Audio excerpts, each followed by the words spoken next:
Kompally బొల్లారంలో 56 లక్షలకే gated కమ్యూనిటీలో 2 BHK flat. Just call. నమస్తే views. ఈ మధ్యకాలంలో ప్రతి 5 మెంబర్స్లో 2 మెంబర్స్ ఖచ్చితంగా ఫేస్ చేస్తున్న ప్రాబ్లం ఏంటి అంటే గట్ రిలేటెడ్ ప్రాబ్లమ్స్. ఎందుకు ఈ మధ్యకాలంలో నేను ఇంత సివియర్గా వింటున్నాను? అంతకుముందు మనం విన్నా అది అంత సివియర్ కాదా? వీటన్నిటి గురించి మనం మాట్లాడి తెలుసుకుందాం. ఇవాళ డాక్టర్ రాకేష్ గారు వాళ్ళు మనతో ఉన్నారు from AAG hospitals, senior gastroenterologist and director of endoscopy, AAG hospitals. నమస్తే సార్. నమస్తే సార్, నేను చెప్పినట్టు ఇంట్రడక్షన్లో ఈ మధ్య కాలంలో అంటే ఆఫ్టర్ కరోనా కరోనా ముందు నుంచి అని చెప్పచ్చు ఎక్కువగా వినిపిస్తున్నాయి. Is that because social media పెరగడం వల్ల ఎక్కువ వినిపిస్తున్నాయా, లేకపోతే అంతకుముందు కూడా అంత ప్రివైలింగ్గా ఉన్నాయా ఈ gut related problems? Gut related problems అమ్మా ఎప్పటి నుంచో ఉన్నాయి. But of late pre covid post covid అనేది డెఫినెట్గా ఒక డిమార్కేషన్ పెట్టుకోవచ్చు. ప్రీ కోవిడ్లో ఉన్నా సరే పోస్ట్ కోవిడ్ ఎందుకు పెరిగినాయి అంటే కోవిడ్ అప్పుడు ఆల్మోస్ట్ చాలామంది ఈ కోవిడ్తో ఎఫెక్ట్ అయిన వాళ్ళందరూ కొన్ని డ్రగ్స్ తీసుకున్నారు, రెమిడిసివిర్, స్టెరాయిడ్స్. ఆ డ్రగ్స్ వల్ల వాటి సైడ్ ఎఫెక్ట్స్ చాలామందిలో పోస్ట్ కోవిడ్ అంటే కోవిడ్ పాజిటివ్ వచ్చిన వాళ్ళలో చూస్తున్నాం. సో అది ఒక భాగం. ఇంకొక భాగం మామూలుగా కూడా గట్ రిలేటెడ్ డిసీజ్ ఎందుకు ఎక్కువైనాయి అంటే మల్టిపుల్ ఫ్యాక్టర్స్. ఒకటి మెయిన్ ఇంపార్టెంట్ స్ట్రెస్, అది లేని మనిషి లేడు. రెండోది ఫుడ్, బయట ఫుడ్ తినటం, అడల్టరేటెడ్ ఫుడ్ తినటం. మూడోది లైఫ్ స్టైల్, సరిగ్గా పడుకోకుండా డిఫరెంట్ టైమ్ జోన్స్లో పనిచేయటం, across the world global connectivity అవటం వల్ల కొన్ని విధాలుగా పాజిటివ్నెస్ వచ్చింది, ఈ విధాలుగా నెగిటివ్నెస్ వచ్చింది. ఫుడ్, జంక్ ఫుడ్, వీటన్నిటి వల్ల రకరకాల కారణాలు ఉన్నాయి. బట్ మీరు అన్నట్టుగా కోవిడ్కి బిఫోర్ కోవిడ్, ఆఫ్టర్ కోవిడ్ డెఫినెట్గా ఇంక్రీజ్ అయింది డిసీజెస్ ఇవన్నీ. సో కొన్ని నేను చెప్పినట్టుగా కోవిడ్ రిలేటెడ్ మెడికేషన్స్ వల్ల అయినవి కొన్ని. కొంతమందికి ఆ కోవిడ్ వచ్చి తగ్గిన వాళ్ళకి ఇప్పటికీ మా దగ్గరికి వస్తున్నారు, మాకు ఇంతకుముందు లేని ప్రాబ్లమ్స్ ఇప్పుడు ఉన్నాయని చెప్పి. సో అది డెఫినెట్గా one of the main factors. And of course మీరు అన్నట్టుగా అవేర్నెస్ ఇన్ మీడియా. మీరు చెప్పిన సిమ్టమ్స్ ఎలా ఉన్నాయి అలా ఉన్నాయని చెప్పగానే వాళ్ళకి వాళ్ళు బేరీజ్ చేసుకుని మాకు ఉన్నాయా లేదా అని చెప్పి ఉన్నాయని చెప్పి మా దగ్గరికి వస్తున్నారు. సో సార్, నాకు ఎప్పటి నుంచో ఉన్న డౌట్ ఇది. మన సౌత్ ఇండియన్ థాలీ ఏదైతే ఉందో ఫస్ట్ పొడితో తినాలి, తర్వాత పప్పు, తర్వాత సాంబార్, తర్వాత రసం, పెరుగు, లాస్ట్లో అరటిపండు పెట్టేవాళ్ళు.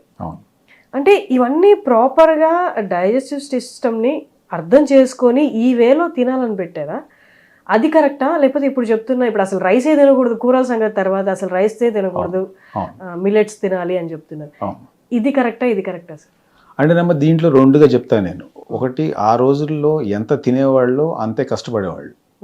అది రైతు పరంగా అగ్రికల్చర్ బ్యాక్గ్రౌండ్ ఉన్నప్పుడు, మెయిన్ ఉన్నప్పుడు స్టార్ట్ అయిన మెన్యూ అనుకోవచ్చు. బట్ ఇప్పుడు తినేది ఎక్కువ, కష్టపడేది తక్కువ. అంటే నేనైతే ఫిజికల్ యాక్టివిటీ. సో దానివల్ల అప్పటి జనరేషన్కి అది సూట్ అయ్యేది, బట్ ఇప్పుడు జనరేషన్కి అది సూట్ కాదు. ఎందుకంటే సేమ్ ఫిజికల్ యాక్టివిటీ అవన్నీ ఇప్పుడు ఎంతసేపు sitting job, working job with in 4 walls, AC, బయట కదలకుండా, అండ్ టైమ్ జోన్స్. సో అప్పటి జనరేషన్కి అది కరెక్టే. ఇప్పుడు జనరేషన్ కూడా తినచ్చు, బట్ ప్రొవైడెడ్ ఫిజికల్ యాక్టివిటీ బాగా చేసి, బాగా కష్టపడి, అంటే మెంటల్గా కాకుండా ఫిజికల్గా కూడా, అప్పుడు అది డైజెస్ట్ అవుతుంది. లేదంటే అదంతా ఫ్యాటీ ఫుడ్, మనకు మీకు తెలుసు కదా. సో దాని అబ్జార్ప్షన్ స్లోగా అవుతుంది. దానివల్ల ఊబకాయాలు, రకరకాల from top to bottom, from mouth to anus, every part of your gastrointestinal system gets affected.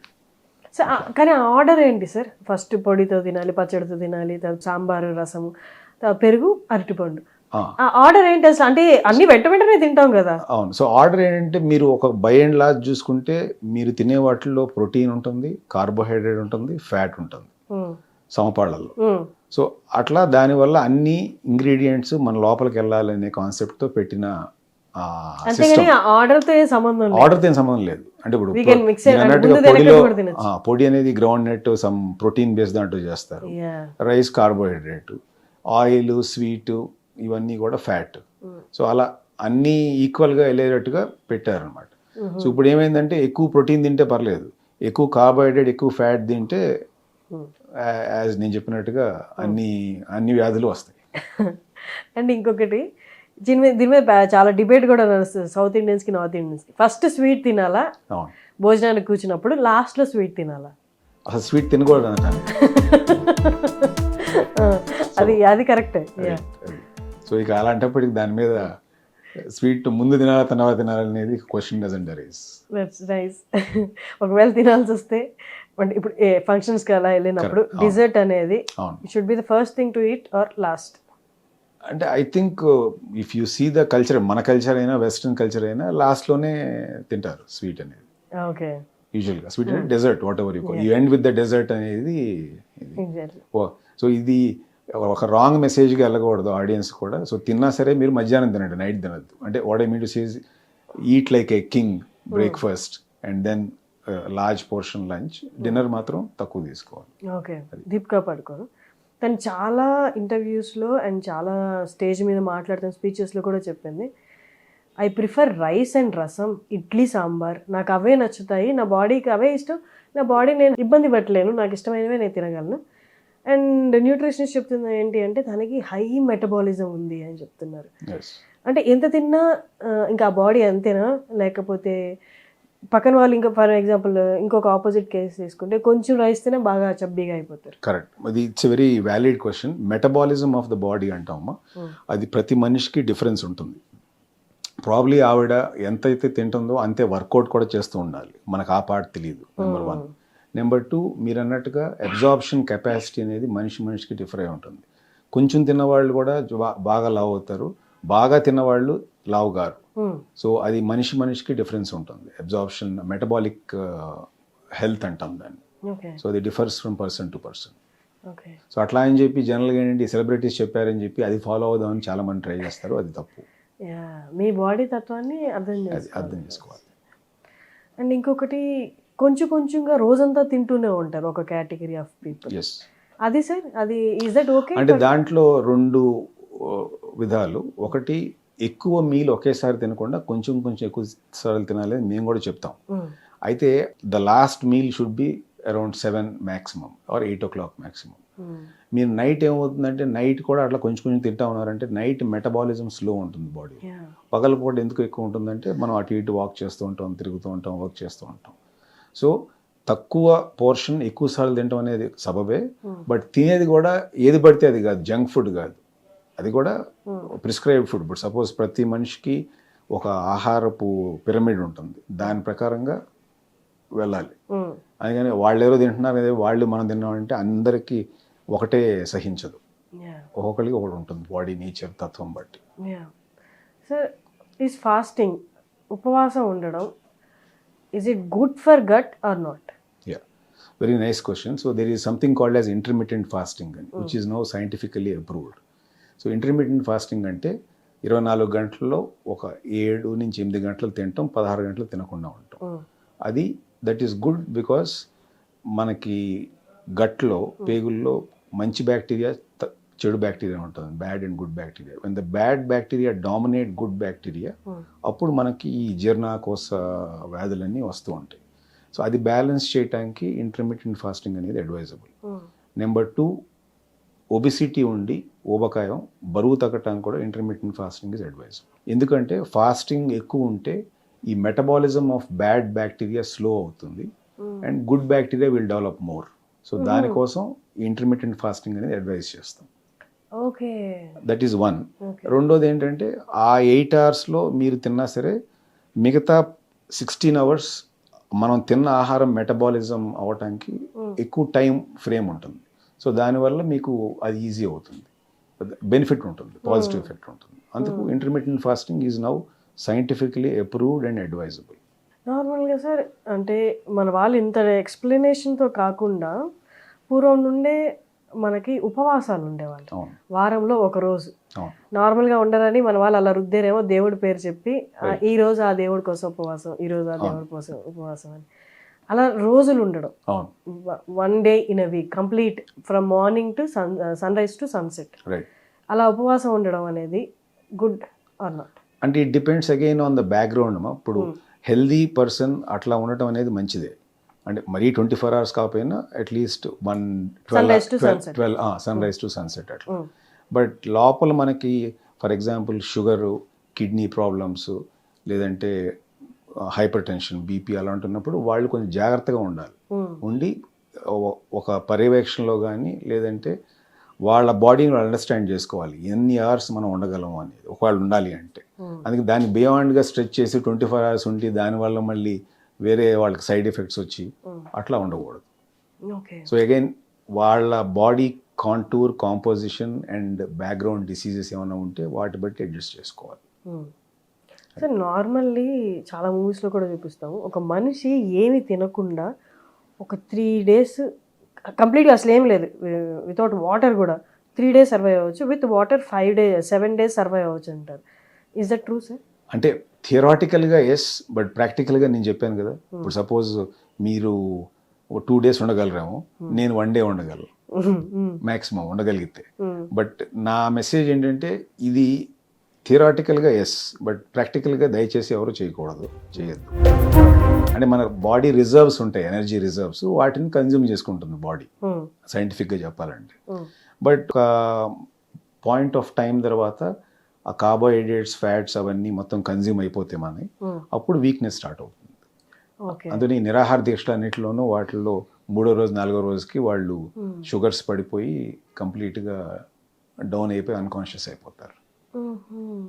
Okay sir, గట్కి any day అసలు ఎలాంటి ఇబ్బందులు పడకుండా తినగలిగే ఒక సూపర్ ఫుడ్ ఉంది అంటే అది ఏమన్నా అలాంటిది ఒకటి ఉంటుందా?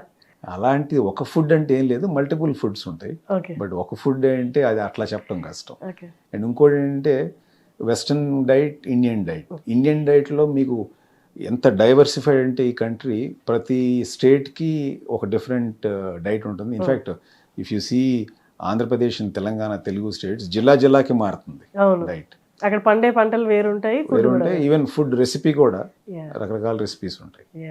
కానీ ఈజీ గోయింగ్ సాఫ్ట్వేర్ వాళ్ళకి అంటే టైం ఉండదు, అలాంటి వాళ్ళకి ఈజీగా తినగలిగి at the same time gut friendly ఉండే ఫుడ్ ఏదైనా అంటే దాంట్లో నేను చెప్పేది salads, green salads, anything green is good. ఆ కాన్సెప్ట్ తెలొచ్చు పోనీ అలా చెప్పాలంటే. ఓకే, ఇది సలాడ్స్ అవి ఈజీలీ అవైలబుల్ ఉంటాయి వాళ్ళకి, easily available, easily doable. And ఇప్పుడు కొంత balance of food, balance diet కోసం కొంత ఫ్యాట్ కూడా ఉండాలి. సో దాన్ని you can put it in the form of cheese or butter. Okay, అది సో అట్లా చేసుకోవచ్చు. అండ్ ఇప్పుడు అంతా మిలెట్స్, ఒకప్పుడు మిలెట్స్ అంటే it use to be poor man's food, ఇప్పుడు రిచ్ మ్యాన్స్ ఫుడ్. అవును, so costly then rice and wheat. అవును. ఇప్పుడు coming to running and walking, I know మీరు కూడా మ్యారథాన్ చేస్తారు. ఓన్లీ రన్నింగ్ గురించి మాట్లాడుకుందాం. Running, gut health, how these both are related? Right, so it's a good question. In fact running అనే కాదు, any physical activity and gut health they are directly proportional. ఎందుకంటే ఒకటి, running or any physical activity will burn calories, number 1. Number 2, ఆ calories బర్నింగే కాకుండా it will rejuvenate something called as gut brain axis అంటాం. So ఈ running physical activity వల్ల మీకు బ్రెయిన్లో న్యూరోనల్ సెల్స్ బాగా యాక్టివ్ అవుతాయి. So that brain activity will directly or indirectly reflect on your gut. So this is science, I'm not talking hypothetical. So అందుకనే 70% of gastrointestinal diseases అన్నీ brain నుంచి ఉంటాయి. ఇక్కడ సరిగ్గా లేకపోతే ఇక్కడ సరిగ్గా ఉండదు గట్లో, అండ్ వైస్ వర్సా. సో ఆ బ్రెయిన్ యాక్టివిటీ పెరిగి you feel rejuvenated and refreshing. So దానివల్ల మీ గట్ కూడా ఇంప్రూవ్ అవుతుంది. అండ్ ఆ ఫీలింగ్స్ ఏవైతే బ్రెయిన్లో ఉంటాయో, ఫర్ ఎగ్జాంపుల్ మేము మా లాంగ్వేజ్లో GERD అంటాం, గ్యాస్ట్రో ఎసోఫేజియల్ రిఫ్లెక్స్ డిసీజ్ అని, acidity, gas, irritable bowel syndrome అంటాం, అంటే మోషన్స్ ఎక్కువైపోవటం లేదంటే constipation.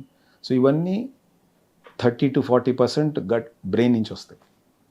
So when you have an active brain with a very nourished brain, your gut also is in a positive frame. Maybe మన first క్వశ్చన్కి ఇది answer ఏమో sir, అసలు అంటే stress తగ్గితే అంతే. 30 to 40% of all the diseases are stress related. ఈ మధ్య కాలంలోనే కదా సార్ స్ట్రెస్ ఎక్కువైనా, అంతకుముందు ఇంత ఉరుకులు పరుగులు లేవు కదా. లేవు, అవును. ఇంకొకటి సార్, రన్నింగ్ అయిన వెంటనే ఎంత టైం గ్యాప్లో దే కెన్ హ్యావ్ బ్రేక్ఫాస్ట్ కానీ ఫుడ్ ఆర్ ఎనీథింగ్, జ్యూసెస్ అయినా సరే, టైం ఫ్రేమ్ అంటూ ఏం లేదు. యూజువల్గా రన్నింగ్ అయిన తర్వాత stretches are very important before and after running also. ఆ తర్వాత hydration is very important because obviously మీకు క్యాలరీస్ బర్న్ అయ్యి డీహైడ్రేట్ అవుతారు కాబట్టి రీహైడ్రేట్ అవ్వండి. దానికి liquid, good amount of liquid in any form, multiple things ఉన్నాయి. అండ్ ఐ థింక్ రన్నింగ్ అయ్యి లిక్విడ్ బాగా తీసుకుని with in and half an hour 1 hour you can have breakfast. I mean breakfast in sense ఏ టైంలో అయితే ఏ time food. There is no ఒక time frame అని ఏం లేదు. బట్ ఏంటంటే మీరు రీఛార్జ్ అయిన తర్వాత కొంచెం సెటిల్ అయ్యి లిక్విడ్ బాగా హైడ్రేట్ అయ్యి అప్పుడు ఒక హాఫ్ అన్ అవర్ 1 hour గ్యాప్లో you can take food. Okay sir, AI in medicine అనేది ఈ మధ్య కాలంలో బాగా వినిపిస్తుంది. అసలు ఏం చేయదు. ఏ అంటే nothing but a software. Right. ఒక సాఫ్ట్వేర్ అనేది ఫిజికల్ ప్రాబ్లమ్స్ని ఎలా సాల్వ్ చేస్తుంది? రైట్. ఒక్కసారి మీ మాటల్లో. అది చాలా వాస్ట్ సబ్జెక్ట్ అమ్మా. I don't want to get into this. In fact మాకు we have a department here, centre for artificial intelligence and innovations అని. So I head the department and doctor Nageswara Reddy గారు is the chairman for that. Simple వర్డ్స్లో చెప్పాలంటే artificial intelligence వల్ల benefits in medical health అనే దాంట్లో 2 భాగాలు. ఒకటి, మాకున్న ఎలక్ట్రానిక్ హెల్త్ రికార్డ్స్ కానీ మెడికల్ రికార్డ్స్ కానీ వాటి నుంచి డేటా తీసుకుని prevention of diseases, primary prevention, secondary prevention, దానికి కొన్ని ఆల్గోరిథమ్స్ అంటాం అవి చేయటం. రెండోది, ఇప్పుడున్న డిసీజెస్ని వాటిని ఎట్లా కనుక్కోవాలి. దానికి క్యాన్సర్ అవ్వచ్చు, లేదా మేము ఎండోస్కోపీ చేసినప్పుడు లెన్స్ నుంచి ఆ ఇమేజెస్ ఉంటాయి, ఆ ఇమేజెస్ని పట్టుకుని మన కళ్ళు చూడలేనిది ఆ ఆర్టిఫిషియల్ ఇంటెలిజెన్స్తో పట్టుకోవచ్చు. మనం కళ్ళు మిస్ అయినవి కూడా మనం చూసేది. సో అట్లా ఆ విధంగా నెక్స్ట్ 5 yearsలో మీరు చాలా పెద్ద షిఫ్ట్ చూస్తారు. అంటే దే వోంట్ రిప్లేస్ డాక్టర్స్ కానీ they will be complement to doctors. So normally ఇప్పటిదాకా వెయిట్ రిడక్షన్ అంటే వాళ్ళు ఫిజికల్గా ఎక్సర్సైజెస్ చేసి యాక్టివ్గా ఉంటుంది. అది కాకుండా మనకి ఇంకొకటి తెలిసింది ఏంటంటే లైపోసెక్షన్. అది కాకుండా ఇంకొకటి బేరియాట్రిక్ ఎండోస్కోపీ. ఇది ఎలా సార్? లైపోసెక్షన్కి దీనికి డిఫరెన్స్ ఏంటి? విచ్ ఈజ్ బెస్ట్ అని నేను అడగలేను, I know, but still. Right. No, it's very valid question. Liposuction అనేది చాలా కామన్గా ప్రతి నార్మల్ పర్సన్లోనూ అది వెయిట్ లాస్ ప్రోగ్రామ్ అనుకుంటారు, బట్ అది తప్పది. Liposuction is only to make you feel cosmetically అందంగా చూపించడానికి. పొట్ట ఎక్కువ ఉంటే అది లోపలికి తీసి కొంచెం బాడీ షేపింగ్ అది. బట్ అది దానివల్ల వెయిట్ లాస్ కాదు, కైండ్ ఆఫ్. బట్ వెయిట్ లాస్కి జనరల్గా మనందరికీ తెలిసింది food and physical activity. Other extreme is bariatric surgery. But bariatric endoscopy అనేది it's a new concept. New అంటే ఫ్రమ్ పాస్ట్ 7-8 years ఉంది, but very few in this country do. So ఎండోస్కోపిక్గా day care ప్రొసీజర్లో without any scar, cutting పిటింగ్ ఏం లేకుండా non సర్జికల్గా చేయటం అది. సో దాన్ని బేరియాట్రిక్ ఎండోస్కోపీ అంటాం. దాంట్లో 2 విధాలు జనరల్గా ఇప్పుడు ప్రపంచం మొత్తం ఇండియాలో చేసేది. ఒకటి, ఒక బెలూన్ పెట్టి లోపల పొట్టలో ఒక 6 months వదిలేస్తాం. దానివల్ల యాపిటైట్, హంగర్ తగ్గి ఒక 15 to 20 kgs లూజ్ అవుతారు 3 నుంచి 6 నెలల వ్యవధిలో. రెండో పద్ధతి, ఇప్పుడు సర్జరీ చేసి సర్జన్స్ స్టమక్ని కట్ చేస్తారు. మేము అదేమీ చేయకుండా వాట్ గాడ్ హ్యాస్ గివెన్ దాన్ని అట్లే ఉంచుతాం. లోపల నుంచి ఎండోస్కోప్ ద్వారా స్టిచ్చింగ్ చేస్తాం. చేసి ఒక 70% సైజ్ తగ్గిస్తాం స్టమక్ది. దానివల్ల 15 నుంచి 20 kg వెయిట్ లాస్ 3 నుంచి 6 నెలల వ్యవధిలో అవుతారు. ఇవన్నీ డే కేర్, ఏం కటింగ్ పిటింగ్ ఉండవు, very safe, no side effects. చేయించుకోవటం పొద్దున్నే, సాయంత్రం వెళ్ళిపోవటం. కటింగ్ అసలు ఏమీ లేకుండా, లోపల బ్లేడ్ అనేది పెట్టకుండా, నథింగ్. ఓన్లీ ఎండోస్కోప్ లోపలికి వెళ్తుంది, బయటకు వస్తుంది. ఓకే. సరే, ఇది ముందు నుంచి ఉంది కదా, లైపోసెక్షన్ కంటే ముందు నుంచి ఉంది కదా. ఈ లైపోసెక్షన్ అనేది ఈ ప్లాస్టిక్ సర్జన్స్ వీళ్ళు చేస్తూ ఉంటారు. బట్ ఇది ఒక 7-8 years నుంచి వరల్డ్లో ఉంది. ఇండియాలో very few centres do, we are one amongst. And next 10 yearsలో this is going to dominate even a part of bariatric surgery also. So దీనికి ప్రపంచం మొత్తంలో మల్టిపుల్ పీపుల్ రీసెర్చ్ చేస్తున్నారు అండ్ చాలా డెవలప్మెంట్స్ ఎవ్రీ ఇయర్ ఒక్కొక్క. ఇన్ఫ్యాక్ట్ ఇదే పద్ధతితో డయాబెటీస్ కూడా ట్రీట్ చేయడానికి ఇప్పుడు మేము ఎప్పటి నుంచో మా హాస్పిటల్ నుంచి చాలా ఆర్టికల్స్ అవి కూడా వచ్చాయి. And we're almost in the process. Next 6 monthsలో కమర్షియల్గా కూడా we'll start doing it. Obesity and diabetes. Okay sir, నార్మల్గా ఎవరైనా గ్యాస్ ఎక్కువ ఉంది అంటే చిన్నప్పటి నుంచి నాకు తెలిసి కూడా అదే సోడా తాగుతారు. అవును. సోడా గ్యాస్ తగ్గిస్తుందా పెంచుతుందా? ఇన్ఫ్యాక్ట్ ఒక అపోహ సోడా తాగంగానే ఆ గ్యాస్ తగ్గిపోతుంది అనేది. అది ఏమవుతుందంటే సోడా బైకార్బ్ అని ఒక కెమికల్ అనేది ఉంటుంది ఆ సోడా వాటిలో. సో ఇది ఏం చేస్తుందంటే టెంపరీగా మీకు రిలీఫ్ ఇస్తుంది. సపోజ్ మీకు అసిడిటీ గ్యాస్ లాగా వచ్చి తేపులు వస్తున్నాయి అనుకోండి, సో ఈ సోడా వెళ్ళి ఒక లేయర్ లాగా కోట్ చేస్తుంది. ఇది మనం ఫుడ్ తిన్న ఫుడ్ పైన. దానివల్ల ఆ పైకి రీగజిటేషన్ అంటాం, అది రాకుండా ఉండటానికి కొంత 10 నిమిషాలు ఉపశమనం, 10-15 నిమిషాలు, అరగంట ఉపశమనం ఇస్తుంది.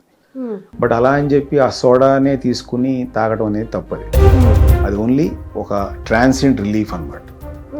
కొంతమందిలో అది తాగిన తర్వాత ఎగరవేట్ అవుతుంది. సో కొన్ని ఈనో అని పౌడర్స్ అవి ఉంటాయి. సో అవి కూడా ఏంటంటే ఓన్లీ టెంపరీ రిలీఫ్ ఇస్తాయి, అది long term relief, permanent relief ఇవ్వదు. ఓకే అట్లా. సో ఆ సోడా తాగి బాగా ఫుల్గా ఎక్కడో తినేసి తేపులు వస్తున్నాయని చెప్పి సోడా తాగి దాన్ని సప్రెస్ చేసుకుంటారు. But that is only A transient phenomenon. Suppress అంటే సార్, అంటే పైకి వచ్చే గ్యాస్ అది ఎలా సప్రెస్ చేస్తుంది? అంటే ఒక లేయర్ లాగా కోట్ చేసి కొంత సమయం వరకు ఆ ఫుడ్ పైకి రానియకుండా చేస్తుంది. ఆ తర్వాత మళ్ళీ అది కొంచెం డిజాల్వ్ అయిపోయిన తర్వాత మళ్ళీ వస్తూ ఉంటుంది. ఓకే అట్లా. ఇది అందరికి తెలిసిన, చాలా మంది తెలిసి కూడా ఈ పని చేస్తారు. ఏంటి అంటే బిర్యానీ తింటారు, అవును, బిర్యానీతో పాటు పెప్సీ తాగు, ఒక soda, coke, Thums Up. Correct. అవును. ఏం చేస్తారు సార్ యాక్చువల్లీ ఈ రెండు కాంబినేషన్ పొట్టని? రెండు ఇంకా వర్స్ చేస్తాయి. సో అదేమో మీకు ఫ్యాట్, కార్బోహైడ్రేట్ బాగా లోపలికి కూరేస్తారు. దానిపైన ఇది ఇంకొక ఎక్స్ట్రా కార్బోహైడ్రేట్ రిలేటెడ్గా పెడతారు. సో దీంట్లో ఉన్న గ్యాస్ సబ్స్టెన్స్ వరకు దాన్ని న్యూట్రలైజ్ చేయడానికి కొంతవరకు ఉపయోగపడుతుంది. బట్ ఇది అన్నీ కలిపి మిక్స్ అయ్యి మొత్తం అబ్జార్ప్షన్ అంతా ఇంకా ఎక్కువై బాడీలో ఫ్యాట్ పెరుగుతుంది. అంటే గట్ రిలేటెడ్ ఇష్యూస్, మీకు అంతే కదా, లోపల చిన్న అల్సర్ పూతలు రావటం, అసిడిటీ పెరగటం, దానివల్ల సైడ్ ఎఫెక్ట్స్ లాంగ్ టర్మ్లో వస్తుంటాయి. సో గ్యాస్ట్రిక్ ట్రబుల్స్ని ఎక్కువ రోజులు వదిలేస్తే కొద్ది గొప్ప మాత్రలు వేసుకొని తాత్కాలిక ఉపశమనం పొందుతూ లాంగ్ టర్మ్లో అది ఎలాంటి ప్రాబ్లమ్స్ క్రియేట్ చేస్తుంది సార్? దాంట్లో మల్టిపుల్ ఉంటాయమ్మా. ఒకవేళ దాన్ని అట్లా వదిలేస్తే అది అల్సర్గా ఫామ్ అయ్యి అల్సర్ తర్వాత లాంగ్ టర్మ్లో క్యాన్సర్ అయ్యే అవకాశం ఉంటుంది, నెంబర్ 1. నెంబర్ 2, ఒకవేళ మీరు ఆన్ అండ్ ఆఫ్ ట్రీట్మెంట్ తీసుకుంటూ ఉన్నా ఆ డ్రగ్స్ రెసిస్టెన్స్ వచ్చేస్తుంది. అంటే డాక్టర్ పర్యవేక్షణ కాకుండా మీకు ఓవర్ ద కౌంటర్ డ్రగ్స్ అంటాం, వెళ్ళి మెడికల్ షాప్లో వేసుకుని మళ్ళీ కొన్నాళ్ళ తర్వాత తగ్గిందా మళ్ళీ వేసుకోవటం, అట్లా చేస్తే ఉందంటే డ్రగ్ అబ్యూజ్ అంటాం. సో కొంతమంది ఈ యాంటాసిడ్ మీద లైఫ్ లాంగ్ వేసుకుంటూనే ఉంటారు సంవత్సరాల తరబడి. సో దానివల్ల సైడ్ ఎఫెక్ట్స్ ఎక్కువ వస్తాయి. సో అలా హెఫజార్డ్గా డాక్టర్ పర్యవేక్షణ లేకుండా చేయకూడదు. ఇంకొన్ని నోటికి వచ్చేసే పేర్లు గ్యాస్ రిలేటెడ్వి చాలా మంది ఇదే చేసుకో అదే చేసుకో చెప్పారు. రెన్టాక్ అని కొన్ని ఉంటాయి, ఊరికే వేసేసుకుంటారు, పిపర్మెంట్ వేసుకున్నట్టు వేసేసుకుంటూ ఉంటారు. అవి సేఫా సార్ వాళ్ళంతటి వాళ్ళు వేసుకోవడం? అదే నేను చెప్పేది. సో అలా వాళ్ళంతటి వాళ్ళు ఓటీసీ, అన్ఫార్చునేట్గా మనకి ఓవర్ ద కౌంటర్ డ్రగ్స్ ఇండియాలో రెడీలీ అవైలబుల్. బట్ నా సలహా ఏంటంటే ఎప్పుడన్నా మీకు రిమోట్గా ఉండి ఎక్కడన్నా దూరంగా ఉండి అవసరం ఉన్నప్పుడు ట్రాన్సియంట్ రిలీఫ్ కోసం వేసుకోవచ్చు, కానీ అదే ఒక పద్ధతిగా అవలంబించుకుని వేసుకుంటూ ఉండకూడదు. ఒక ప్రాపర్ డాక్టర్ని చూసి ఎండోస్కోప్ అవసరం ఎండోస్కోప్ చేయించుకోవటం, లేదా ఇంకేదైనా టెస్ట్ అవసరం టెస్ట్ చేసుకోవాలి. Okay, thank you sir, thank you so much. చాలా విషయాలు చెప్పారు. ఐ హోప్ ఇంకొక వీడియోలో will talk more about gut related issues. Thank you so much.